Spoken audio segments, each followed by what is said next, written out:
세상 모든 사람들에게 공평하게 주어진 것이 있습니다. 죽음입니다. 황제도 죽고 종교 창시자도 죽고 부자도 죽고 가난한 자도 죽습니다. 박사도 죽고 무식자도 죽습니다. 성자, 성인이라 일컫는 사람들도 결국은 죽습니다. 영생 불사하기 위해서 불로초를 구했던 왕들도 다 죽었습니다. 왜 죽을까요? 죄인이기 때문입니다. 죄의 값은 사망입니다. 인간 역사에 죽음을 이기고 단 한 사람이 살아난 이가 있는데 예수 그리스도이십니다. 예수님은 죄가 없기 때문입니다. 예수님의 죽음을 직접 본 자들이 있습니다.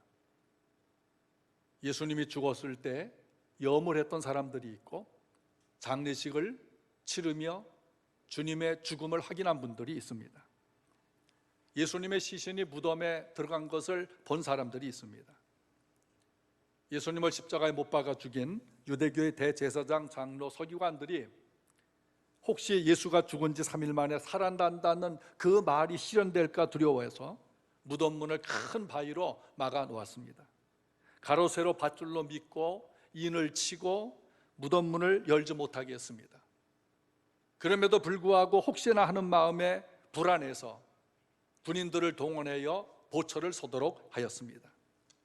안식일이 다 지나고 안식 후 첫날 곧 일요일이라 일컫는 주일 새벽 3시에서 6시 사이에 막달라 마리아와 또 다른 마리아가 무덤을 보려고 갔습니다. 안식일에 무덤을 찾아가는 것은 금지되었기 때문에 안식일 다음 날 새벽 일찍 무덤을 찾아간 것입니다. 마가복음 16장 1절은 이들이 향품을 미리 사다 두었다가 무덤에 가서 시신에 뿌려주기 위해서였다고 말하고 있습니다. 예수님 12명 제자들이 있었죠. 그 중에 한 제자 가룟 유다는 예수님을 배반하고 팔아먹었습니다. 11명의 제자들은 예수님이 잡히고 고난받자 부인하고 부정하며 다 도망을 갔습니다. 장례식에 참석도 하지 않았습니다. 막달라 마리아와 또 다른 마리아 장례식을 지켜보았습니다. 예수님의 시신이 무덤에 들어가 있는 것을 보았습니다. 무덤을 찾아간 이 여성도들의 열정, 그들의 용기, 그 믿음 어디서 나왔을까요? 예수님께 받은 은혜를 잊을 수가 없는 겁니다. 막달라 마리아는 7 귀신이 들렸을 때 예수님으로부터 귀신이 다 쫓겨나가게 되고 건강을 되찾은 은혜를 받았습니다. 또 다른 마리아들도 말로 다 할 수 없는 은혜를 받은 사람들인 것입니다. 예수님께 받은 이 은혜, 그것을 잊을 수 없어 무덤에 있는 시신이라도 보고자 새벽에 찾아왔던 것입니다. 그런데 실상은 이것이 문제입니다. 우리가 교회 와서 예배하는 목적이 무엇일까요? 죽은 예수 추모하는 예배를 지금 드리고 있는 것입니까? 만약 여러분이 2000년 전에 예루살렘 성박 골고다 십자가 위에서 못 박혀 죽은 예수를 추모하러 왔다면 교회 오지 말아야 합니다. 예배할 수가 없어야 됩니다. 우리는 예수 시신을 보러 온 사람이 아닙니다. 예수 죽음을 애도하고 그 슬픔을 나누기 위해서 모인 것이 아닌 것입니다. 부활하신 예수, 살아계신 예수님을 예배하고 찬양하기 위해서 이곳에 온 줄로 믿습니다. 예수님의 말씀을 듣고 살아계신 예수님께 순종하기 위해서 오늘 예배하는 줄로 믿습니다. 예수님을 믿는 성도들의 일치된 고백은 무엇일까요? 살아계신 예수님은 나의 주, 나의 하나님, 나의 왕이라고 하는 사실입니다. 어제나 오늘이라 영원하시고 동일하신 분이 부활하신 예수님이십니다. 영원히 살아계신 예수님이 2-3 사람이 내 이름으로 모인 그곳에 나도 그들과 함께 있겠다고 말씀을 하셨습니다. 예수 부활로 인하여 안식일을 지키던 기독교의 역사가 주일, 주의 날로 대체된 것입니다. 안식일 다음 날 몇 명의 성도들이 예수님 무덤에 갔습니다. 가면서 걱정을 합니다. 마가복음 16장 3절에 보면은 누가 무덤의 돌문을 굴려내줄 수 있을까? 근데 무덤에 가서 깜짝 놀랐습니다. 돌이 굴려져 있었습니다. 누가 돌을 굴렸을까요? 2절 3절 큰 지진이 나며 주의 천사가 하늘로부터 내려와 돌을 굴려내고 그 위에 앉았는데 그 형상이 번개 같고 그 옷이 눈같이 시거늘. 무덤 주위에 지진이 일어났어요. 천사가 와서 돌을 굴려내고 그 위에 앉아 있는 것입니다. 죽음을 정복하고 부활하신 예수님의 일에 천사가 함께 참여해서 무덤을 보존하고 예수는 살아났다는 승리의 선언을 하기 위해서 기다리며 앉아 있는 것입니다. 자연재앙 중에 사람들이 크게 두려워하는 것 중에 하나가 지진입니다. 지진은 땅을 흔들어 갈라지게 하고 높은 산을 평지가 되게 하고 바다를 흔들어서 30m, 50m 넘는 큰 파도를 일으켜 육지를 삼키게 하고 낮은 땅을 높이고 주택, 빌딩, 도로, 철도, 지하실 이 모든 것들을 흔들어 폐허로 만드는 것이 지진입니다. 출애굽기 19장 18절에 모세가 시내산에서 하나님 말씀을 받기 이전에 지진이 나서 산이 흔들렸다고 말씀하고 있습니다. 사도행전 16장 26절에 바울과 실라가 빌립보 성에 가서 복음을 증거할 때에 잡혀서 감옥에 갇혔습니다. 갑자기 땅이 흔들려 감옥문이 열려 나오게 되었습니다. 무덤에 큰 지진이 일어난 것은 하나님의 능력과 임재를 알리는 초자연적인 사건이었습니다. 근데 가장 놀란 사람들은 무덤을 지키고 있던 군인들이었어요. 4절에 지키던 자들이 그를 무서워하여 떨며 죽은 사람과 같이 되었더라.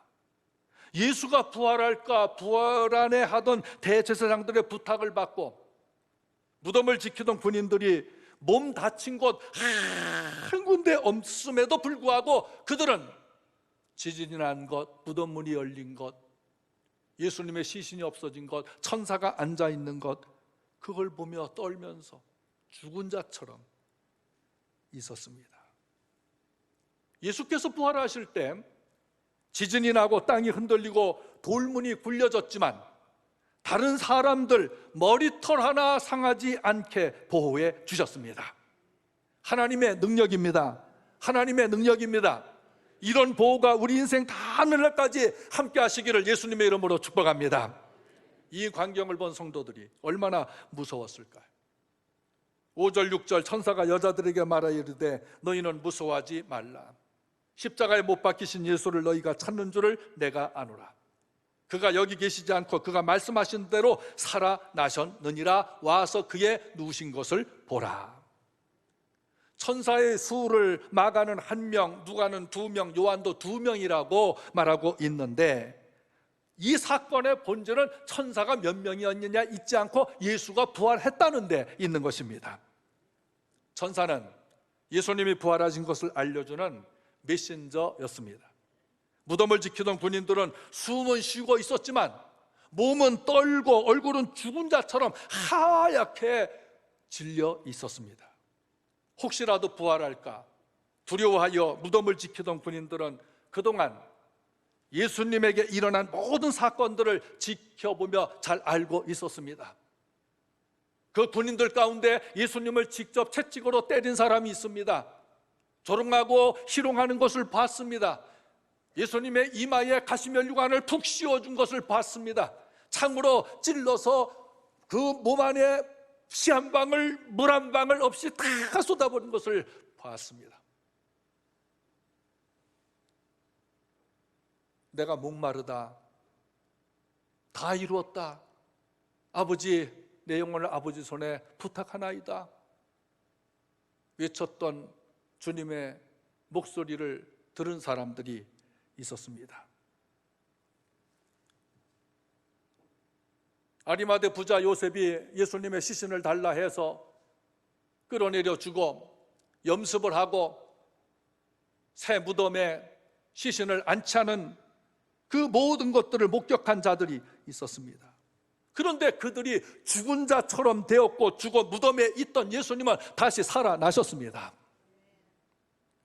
천사는 성도들을 위로합니다. 너희는 무서워하지 말라. 십자가에 못 박히신 예수를 너희가 찾는 줄을 내가 알고 있다. 여기서 강조하는 것은 십자가에 못 박히신 예수입니다. 예수는 분명히 십자가에 못 박혀 죽었고 그 고난의 죽음이 부활의 전제가 되어진 것입니다. 그리고 살아계신 예수님은 지금 성도들이 무엇을 하고 있는지 알고 계십니다. 하나님은 위에서 우리를 다 보고 계시고 은혜에 감사하여 하나님의 찾는 자들과 함께 하심으로 우리의 삶을 인도해 주십니다. 무덤을 찾은 성도들은 죽어 누워있는 예수님의 시신을 보러 왔는데 천사는 놀란 말을 하고 있습니다. 그가 여기 계시지 않고 말씀하신 대로 살아나셨느니라. 와서 그가 누워있던 곳을 보라. 성도들은 과거에 죽은 예수를 보러 왔지만 천사는 지금 살아계신 예수님을 말하고 있는 것입니다. 그가 여기 곧 무덤에 계시지 않는다. 예수는 죽어서 무덤에 있었다는 그 사실을 말해줌과 동시에 와서 그 시신이 누워있던 곳을 봐라. 무덤이 비어있지 않느냐? 그 시신이 없지 않느냐? 그러나 그 시신이 쌓여져 있던 세마포, 수건, 가지런히 놓여있지 않느냐? 그 몸만 싹 빠져나가지 않았냐? 그가 다시 살아나셨다. 어떻게 살아나셨을까요? 예수님이 말씀하시던 대로 살아난 것입니다. 마가복음 16장 21절에 내가 예루살렘에 올라가 고난을 받고 죽임당하고 제3일에 다시 살아나게 된다, 이 말씀을 하실 때 제자들은 무척 근심을 했습니다. 내가 너희보다 살아나서 먼저 갈릴리에 가서 기다리고 있을 것이다. 인자가 들려져야 다리니 예수를 죽은 자 가운데서 살리신 이가 너희 안에 거하시는 그 영으로 말미암아 너희 죽을 몸도 살리시리라. 부활은 성부 하나님, 성령 하나님, 성자, 성령 하나님께서 삼위일체 하나님의 권능으로 함께 일한 그 능력의 승리인 것입니다. 예수님의 부활을 막기 위해 대적자들이 어떤 일을 하였습니까? 무덤 입구를 큰 돌로 막았습니다. 장정 5, 6명이 힘을 다해서 겨우 옮길 수 있는 그 돌로 장벽을 만들어 놓을 때에 혹시라도 예수가 말한 대로 무덤 안에 예수가 살아난다 할지라도 절대로 이 문은 열고 오지 못할 거다, 그 안에서 다시 죽게 될 것이다 생각했기 때문이에요. 무덤문을 진흙과 양초로 완전히 봉해버렸어요. 이 임봉이라고 하는 것은 로마 황제의 명령을 받은 총독의 지휘하에 이루어진 것입니다. 누구든지 임봉을 떼는 것은 로마 황제의 명령을 거역한 것이기 때문에 사형에 처해집니다. 그리고 로마에 항거하는 것으로 간주가 되기 때문에 이 임봉을 허락 없이 띄는 그 사람, 그 가족들 죽어야 합니다. 로마 군인들로 무덤을 지키게 했습니다. 무력으로 부활을 막아보겠다고 하는 것입니다. 돌문으로 막았고 임봉에서 공기가 통하지 않게 했고 경비병들을 지키게 함으로써 어떻게든지 무력으로라도 예수가 말한 대로 살아날까 봐 두려워서 그들은 완전히 무덤을 봉쇄해버렸습니다. 우리가 살아가는 세상은 이와 같은 것으로 우리 신앙과 삶을 봉쇄합니다. 큰 돌 같은 장애물이 가로막고 있어 빠져나가지 못할 것처럼 만들어버립니다. 어떤 사안에 대해서는 인봉 같은 법을 만들어 말씀의 권위와 교회의 법을 무시하게 하고 세상 법칙을 따르라고 협박하기도 합니다. 군인들이 지키듯이 무력을 통해서 교회를 압제하기도 합니다. 요즘에 더욱 어려운 때 무덤 안에 있는 시신처럼 꼼짝 못하게 합니다. 인봉 같은 법을 만들어 예배마저 입역당하고 어기면 교회도 문 닫게 해버리겠다고 하는 시대입니다. 군인들이 무덤을 지켰던 것처럼 사람이 사람을 서로 감시하게 하고 고발하게 하고 국민의 자유를 압박하고 있습니다. 감염병 때문에 이해하는 측면도 있지만 정부는 과학적인 증거에 의해서 방역 대책을 세우라는 국민의 소리에도 귀를 기울여야 하는 것입니다. 우리 교인들이 핑계대기 좋은 환경이 조성되고 있어요. 그렇지만 부활을 믿고 부활의 능력이 임하면 어떻게 될까요? 막았던 큰 돌을 굴려버리는 것입니다. 인본 같은 법을 깨뜨리고 하나님 말씀의 권세를 믿고 따르게 되는 것입니다. 무력의 힘, 군대의 힘으로 막는다고 해도 두려워하지 않습니다. 하나님의 군세가 그런 것들을 깨뜨리고 그들을 죽은 자처럼 만들어 버릴 것입니다.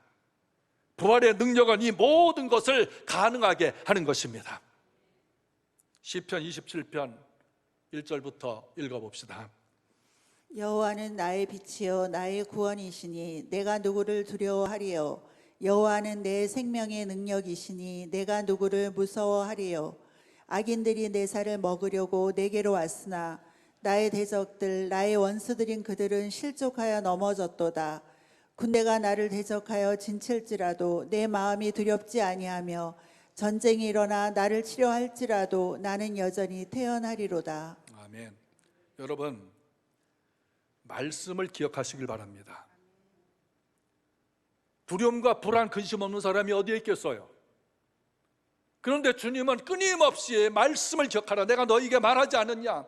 하나님의 말씀을 기억하라. 천지를 말씀으로 창조하신 하나님은 말씀하신 대로 되게 하신다. 말씀은 약속이에요. 변하지 않는 언약입니다. 예수께서 오신다고 했으니 2000년 전에 오셨습니다. 고난받아 죽는다고 말씀하시니 십자가에 고난받아 죽으셨습니다. 부자의 무덤에 들어가게 될 것이다. 아리마대 부자 요셉의 무덤에 예수님께서 장례 지내게 되었습니다. 3일 후에 다시 살아난다 말씀하시니 부활하셨습니다.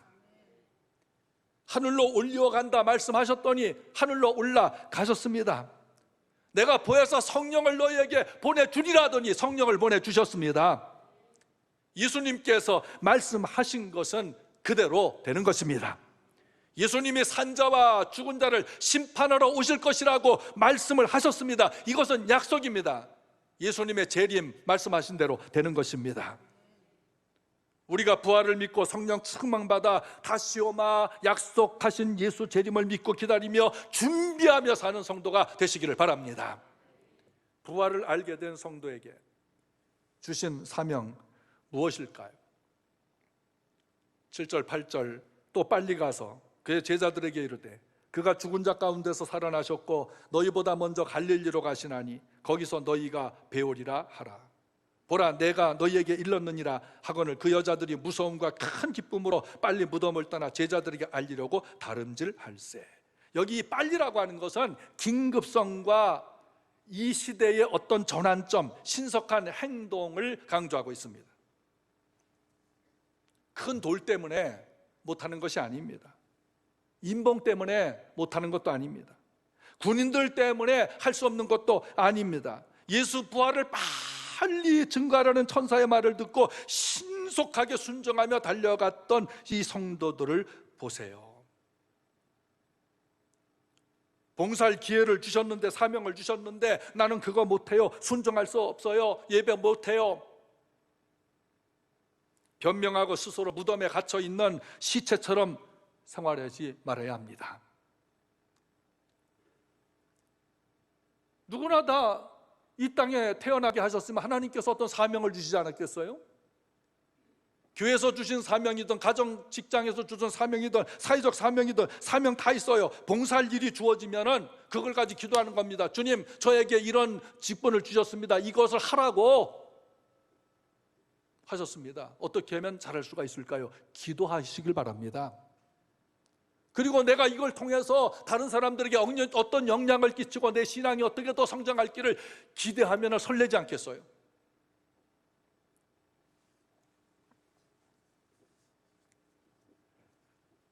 하나님은 우리에게 이 시간의 흐름 속에서 기회를 주십니다. 그러나 그 기회가 끝날 때가 오는 것입니다.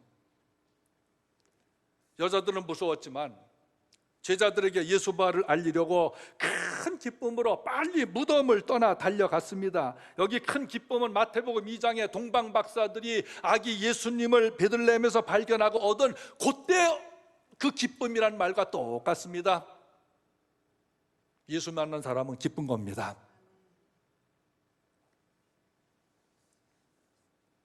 무서워서 도망갔던 제자들이 언제 기뻐하고 변하고 담대해졌습니까? 부활하신 예수님을 만날 때부터인 것입니다. 그 예수님께서 너희들 예루살렘 떠나지 말고 아버지께서 약속하신 것을 기다려라. 기다리며 간절히 기도해서 보혜사 성령으로 충만해져 부활하신 예수님이 확실하게 믿어지게 됐어요. 그런데 환경은 그대로예요. 환경은 그대로입니다. 다른 사람들이 변하지 않았습니다. 여전히 고통스럽고 핍박은 끊임없었습니다. 압박이 옵니다.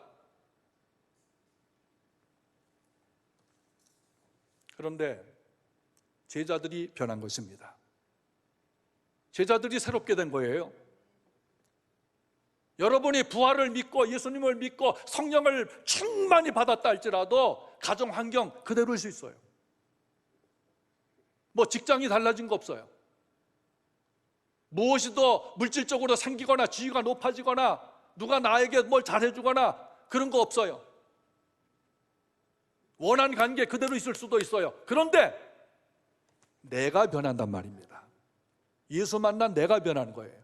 삶이 변하는 겁니다. 이런 은혜가 함께하기를 축복합니다. 제자들이 변했어요. 담대해졌어요. 사도행전 3장 15절에 하나님이 죽은 자 가운데서 그를 살리셨으니 우리가 이 일의 증인이라.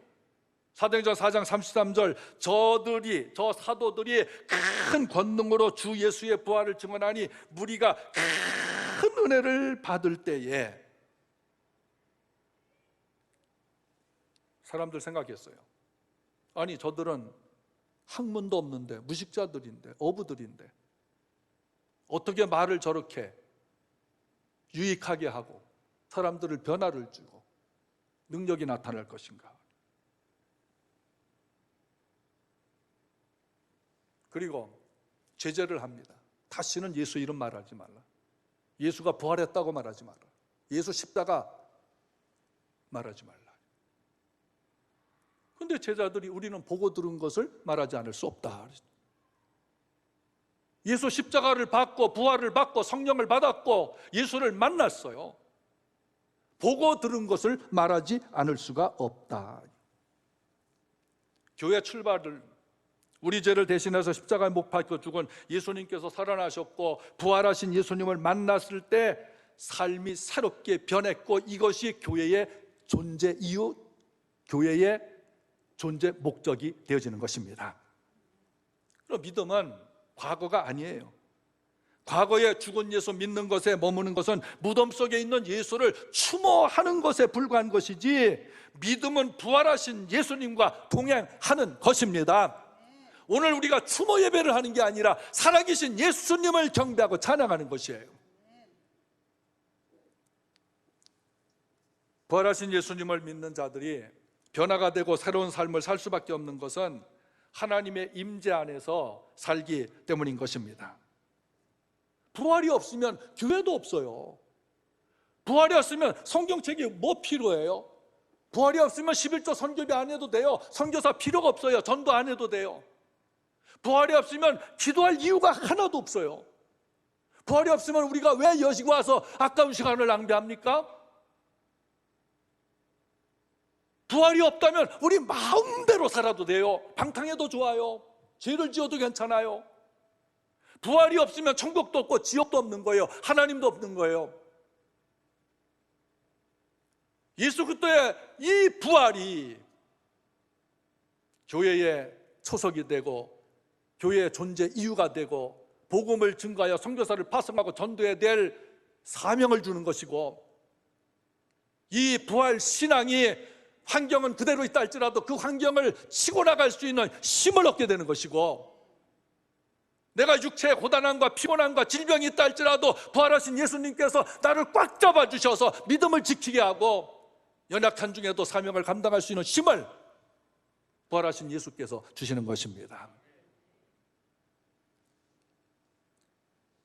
부활의 능력을 믿는 사람은 군대 같은 무력의 힘이 두려워서 인본 같은 법 때문에 큰 돌 같은 장애물이 막고 있어서 하나님께 드리는 삶을 못하겠다고 하지 않습니다. 이 사람이라고 하는 것은 양심이 있다면 과거의 삶을 돌아보는 시간을 갖습니다. 양심이 있는 사람은. 근데 우리가 이 시점에서 내 삶의 뒤안길을 돌아보니까 참 잘했다, 대단하다, 이런 것보다는 후에 막급한 일들도 꽤 있을 거예요. 그 사람이 왜 후회합니까? 그때 해야 될 일을 못했기 때문에 후회하는 거예요. 아, 내가 그때 공부를 좀 더 열심히 할 걸. 그때 어머니 말씀을 들었어야 되는데, 아, 선생님이 그때 그 말씀하실 때 내가 순종했어야 되는데, 아, 목사님이 나에게 그 일을 하라고 했을 때 내가 따랐어야 되는데, 이웃의 아무개가 함께 뭔가 좀 하라고 했을 때 내가 그때 했으면 지금보다 낫을지도 몰라. 이런 못한 것 때문에 후회를 합니다.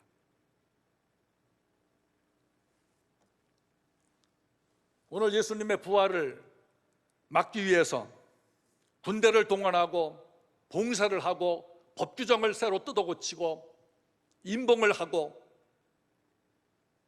온갖 짓을 다 했던 이런 것들이 오히려 더 예수님의 부활을 증명하는 확실한 증거가 되어졌습니다. 세상에 아무리 방해해도 하나님의 일을 막을 수가 없어요. 우리가 지금 해야 될 일을 하지 않고 나중에 후회하는 일이 있어, 나는 지금 몸 편해, 이런다 할지라도 하나님의 계획은 결코 방해받지 않습니다. 뜻을 이루는 것입니다. 장애물과 방해, 세상의 어려움은 하나님의 일이 하나님께서 이루신다고 하는 그 능력을 오히려 체험하게 할 뿐인 것입니다. 사람이 100살을 살면 36,500일을 사는 것입니다. 90살은 32,850일을 삽니다. 80살은 29,200일, 70살은 25,550일을, 60살은 21,900일밖에 살 수가 없습니다.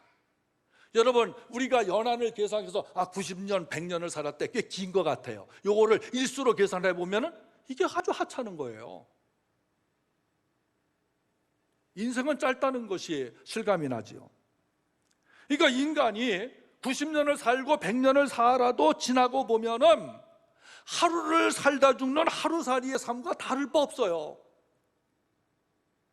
날씨가 따뜻해질 때, 제가 옥상을 걸을 때에 날파리들, 하루살이들이 왱왱거리면서 눈앞을 복잡하게 합니다. 그런 생각이, 야, 너희들이 내 눈앞에서 아무리 깜짝거려봐야 너희는 하루살이야. 하루밖에 못 살아.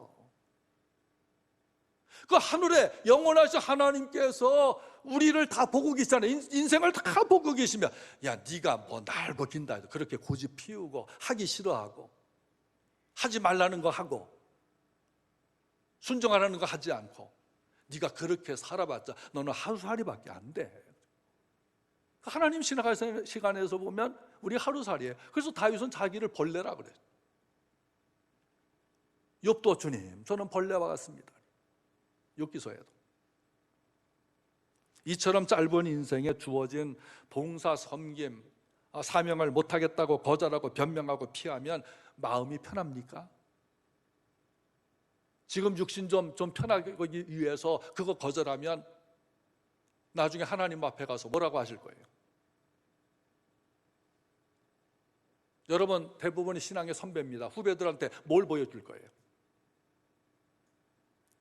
어떤 장애물, 방해가 있다 해서 넘어지지 마시기를 바랍니다. 부활신앙으로 힘을 내서 도전하고 감당하십시오. 용기를 내세요. 다시 일어날 수가 있는 것입니다. 부활을 믿는 우리의 사명은 하나님 나라가 온 땅에 임하는 일에 도구로 쓰임받는 것입니다.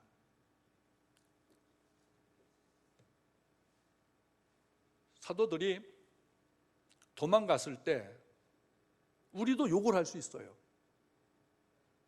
저것들 말이야, 예수님의 은혜를 얼마나 많이 받았는데 도망가. 나 같으면 주님을 위해서 생명을 바치겠다, 이런 말 생각할 수도 있을 거예요.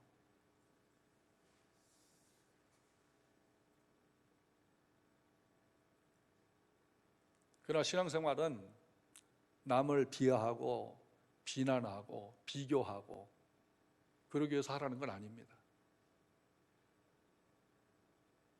성령의 열매, 팔복의 열매를 맺으면서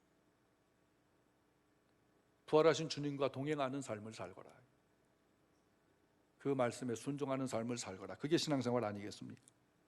부활하신 예수님 평안을 주시고 예배를 받으실 대상이십니다.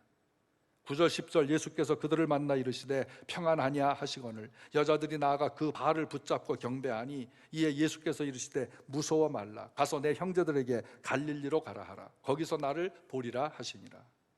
이 발을 붙잡는 것은 절대적인 사랑의 표시로 예배 대상에게 하는 행동입니다.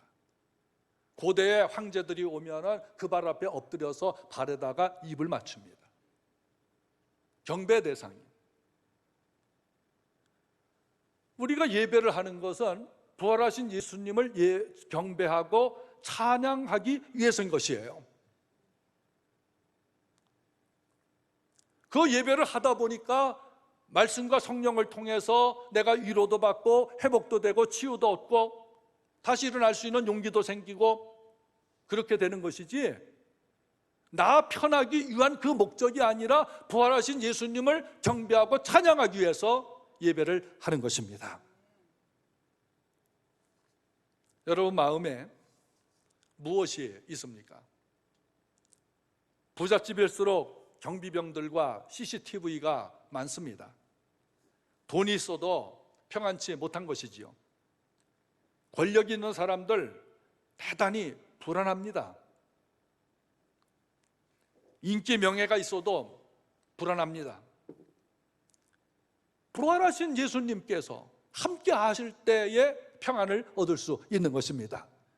오직 그 주님만이 나의 평안을 너희에게 주노니 내가 주는 평안은 세상이 주는 평안과 같지 않다 그랬어요. 세상에는 뭐가 있어야 평안해요? 돈 있으면 평안해, 권력 있으면 평안해, 인기 명예 있으면 평안해, 높아지면 평안해, 잘 먹으면 평안해, 좋은 집 있으면 평안해, 작은 차보다는 큰 멋진 세단을 타면 평안해. 근데 내가 주는 평안은 세상이 주는 것과 같지 않아.